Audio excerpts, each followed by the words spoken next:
Hi everyone, thanks for coming to the Students' Union event, The Impact of Government Higher Education Policy on Bristol, Why the Coalition is Ruining Your Ass.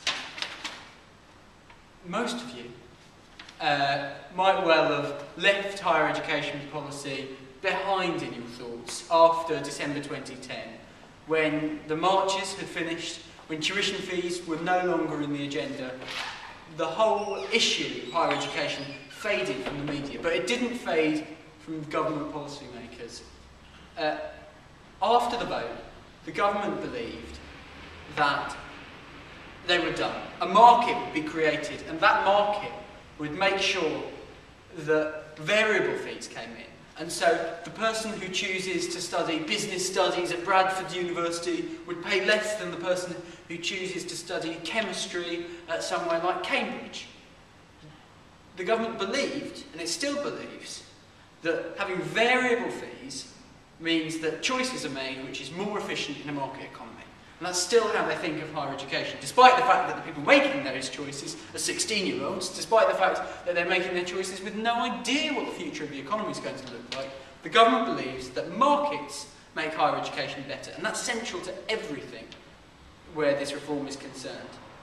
Now, 9,000 fees were designed to be an extraordinary exception to the rule. The government only raised the tuition fee cap to 6,000 with what they thought would be a small number, maybe just Oxford and Cambridge, of universities choosing to charge £9,000. Now, what the government didn't understand was that universities compete on more than just price, they compete on prestige. And so if Oxford sets their fees at 9,000, Cambridge has to set their fees at 9,000, Bristol, and all the way down the rankings of higher education institutions, none of whom were going to say our degrees are worth less than above, and so the vast majority of whom charged high fees, as much as anything to cover the costs. The government cut higher education funding by 80% in the spending review, but also to keep up with the neighbours, as it were. And that's a big problem, because the government promised that these degrees wouldn't cost £9,000. They promised their Liberal Democrat MPs who voted for the tuition fee increase, and most of all, David Willett, Secretary of State for Higher Education, he promised the Treasury. When you promise the Treasury something, when you promise the Treasury that you're not going to have to spend so much money, and remember that fees aren't up front, for students to pay that £9,000, they have to borrow the money from the government. So for every person who goes to an institution charging £9,000, they have to borrow £9,000 from the government. And so when the Treasury found out that everyone was going to be borrowing £9,000, there weren't going to be people borrowing these tiny amounts at the bottom, not most people were on SIT, a huge amount more money was going to be spent on higher education, decided by the Department for Business, Innovation and Skills, and told to the Treasury last minute, whoops, we made a mistake. George Osborne and his mandarins, they weren't happy. And so the other thing that really hacked off the Tories was that no market was created, because with everyone at £9,000 fees, a proper market wasn't created. People weren't trying to cut costs because everyone went to the ceiling. Everyone said, we'll charge our fees as high as possible. But the vast majority of universities charging really high fees. And so no market's created, and the government having to spend a lot more money. And they are devastated about this. And so David Willett, and they call him Two Brains Willett, and it's a clever, but in my view misguided, solution to this. What the government does in its new higher education bill, called Higher Education, putting students at the heart of the system, is they deregulate AAB students. Now, at the beginning, that doesn't seem to sound like much. But what it means is that students who are at institutions who are further down the rankings, places like Bristol, who previously institutions had capped numbers of students. So if Bristol wanted to expand chemistry by 20%, then they'd have to contract the amount of people studying biology by the same amount. Now, what this does is it deregulates, and so there's nothing to stop top universities doubling in size tomorrow. Nothing to stop that at all. And what that means is that large swathes of students who get AAB in their exams move from universities like Kent and move to universities like Bristol. The impact. Bristol grows in size rapidly. Remember, the university finds out how many people are arriving next year in August, and they arrive at the end of September. So Bristol expands rapidly, and Kent starts to contract AAB students. There's fewer of them. And each student gives the university £9,000, which they've borrowed from the government. And so when universities start to contract, they lose money, which means they have to cut costs. And so Bristol's in trouble because it's expanding. Kent's in trouble because it's losing out on student numbers. Now, and remember, those student numbers mean millions and millions of pounds to institutions. But that's not all the government did. They also deregulated, so said you could have as many students as you like, as long as the average cost of your tuition fees was less than £7,500. And so universities like Derby, whose degrees cost less than £7,500, are expanding. At the top, they're expanding, more people with AABs, and at the bottom, they're expanding underneath the 7,500 barrier. So the people who go to Kent who don't get AAB look around, and if they go to Derby, there's a lot more places open for them at an institution which only charges £7,500. And so again, there's a risk that people who go to middling universities move over, and those student numbers are lost, which means that Kent has to cut costs. But it also means that universities like Derby have to cut costs, because universities like Derby have to make sure that all their degrees cost as little as possible, so they don't have to charge that many fees. So you see cuts cost at Kent, cuts cost at Derby, and I'm just using these universities as examples, by the way. We're really talking about the middle and the lower end of the sector here. Now, how do you cut costs in a university? And the thing to remember about this is it's not rocket science, because you can't afford to do degrees like rocket science, degrees that use a lot of equipment. What you've got to do is the cheap degrees, degrees which is one person standing in a room lecturing people, you guys buy your own books. Now, that's cherry picking the cheapest courses to run. Law, English, politics. We're talking about the ones where you don't need those big firm scientific bits of equipment. And so those courses are expanding, while the hard science is actually looking at contracting. Medicine schools are contracting slightly. How else do you do it? Well, why provide proper welfare support? That's just, in many people's eyes, in the government's eyes, that's just fat that can be trimmed by universities. By increasing lecture and seminar sizes. Pack them in, as many people as possible in a lecture theatre, as big as seminars as possible, and that'll keep the costs down by reducing staff terms and conditions. And these things aren't contentious. Government ministers would agree that decreasing staff terms and conditions saves money. That's an efficiency saving as far as they're concerned. Boom. By selling off housing stock, the government thinks, well, why don't universities save money by selling off their housing stock to private companies? The private companies charge extortive rents to students, but that's got nothing to do with the universities, surely.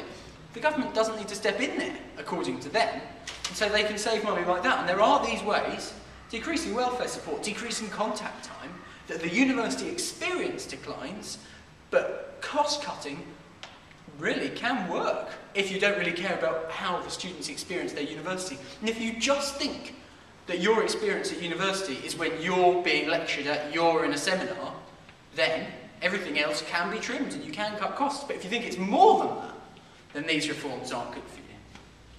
But and what the government also does is, and I'll read you out the quote, from 2013-14 we plan to introduce a new regulatory framework, see Chapter 6, which will ensure all providers wishing to access student support are treated on a more consistent basis.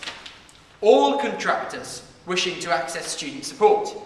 So what that means is that private companies who wish to provide education services, wish to have student support, so they want their students to be able to borrow loans from the government, well, those private companies are going to be able to act like universities.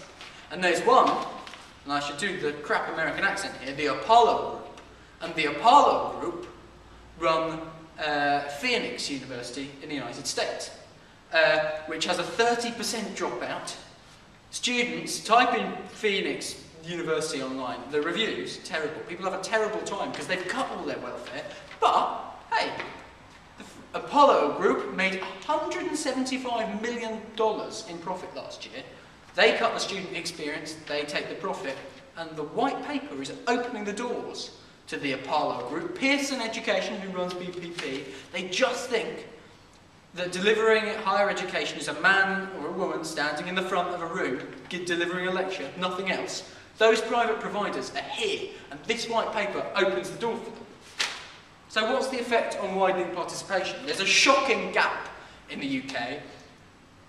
Where you get to in the university sector depends on who you are, what backgrounds you're from.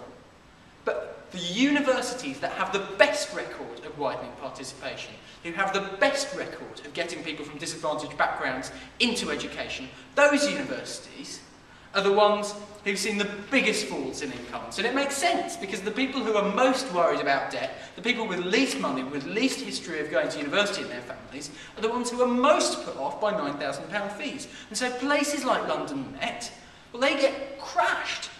Their student numbers crash down because of these £9,000 fees. The government's higher education reforms have crushed widening participation in those universities. Now, AAB deregulation gives students power. There's no doubt about that. It gives students power if you're from a wealthy background. It gives students power if you're from, well, people who get those high grades. Grades are overwhelmingly correlating with what sort of background you've come from. And you get to say, well, actually, most universities, apart from Oxford and Cambridge, if you get AAB, will accept you in now. So you have the power to go wherever you want. But because grades are related to social background, if you don't have those grades, and it's overwhelmingly people from lower socioeconomic backgrounds who won't, then you're trapped. You don't have that power.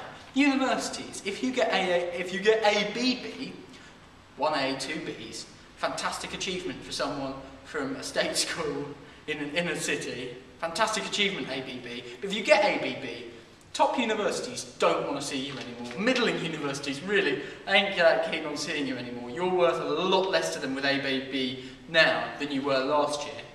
And that has a real effect on widening participation. Bristol only has 400 places open for people who get ABB this year, whereas last year it had over 3,000 places. 400 places if you don't get those top grades this year, 3,000 places last year. So those that need, and of course, to get average fee levels under 7,500 for those groups of universities who want average fee levels low, what they can do, and it's sneaky, is they can introduce fee waivers. And fee waivers means that lots of people from poor backgrounds don't have to pay their fees. Fantastic. Apart from the fact that they're taking from bursaries to have those fee waivers. Now, you pay back your student fees long after you graduate, but the bursaries that these universities previously gave out were money in your pocket, money that you could pay your rent with, money that you could buy food with, and they're taking away those bursaries and putting them into fee waivers, and that means that people from low economic backgrounds might not be able to afford the high cost of renting in university towns, high cost of renting inflated because of private housing providers, remember. And so you're really pricing people out of university, not because of the cost of the degree, but because of the cost of supporting yourself while you do the degree. Another effect. Now, our analysis, and if you're watching this presentation, it might seem as if you can guess what I think of the government's higher education reforms. But actually, there's not that much that David Willetts would disagree with me on. Because he does think that the university sector should be marketised. He does think that all the fat around the edges should be trimmed away. He does think that there should be efficiency saving after efficiency saving, that welfare support should go, that gyms, all the extra things that come with your university. They're not fans of those extra things that make your experience, clubs and activities, all the things you need. They're happy to trim those if it saves the Treasury money. But where we depart is where universities, well, where the government says that universities under the new system will have students at the heart of the system. Because that's not what I think. That's not what the Students' Union thinks. We think that the government's white paper will create chaos at the heart of the system. A chaos that comes from the fact that each August, and that's so close to when people arrive, universities know how much they're expanding or contracting by.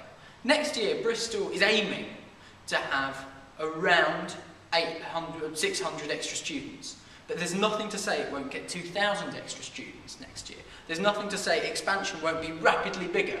And then you have the problem of where you're going to house these students. And for universities that go the other way, for universities who expect 3,000 students to turn up one year, but only 2,000 students do have, and they find this out in August, well, the university makes a massive loss. They go to the wall, because these students carry money.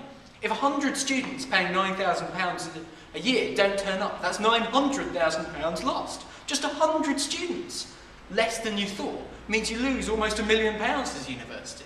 And this rapid unpredictability that happens with this deregulation means that some universities are going to go to the wall. They're going to be making financial plans on the backs of a piece of a napkin because they'll have such a short amount of time, just between August and the end of September, to make those plans. Some will have to try and accommodate thousands of more students that they expected, crammed into lecture halls, crammed into accommodation. Aberystwyth University tried to put bunk beds, and I think they did put bunk beds in single rooms, so 2 people had to share tiny student rooms as if it was a crap little prison cell.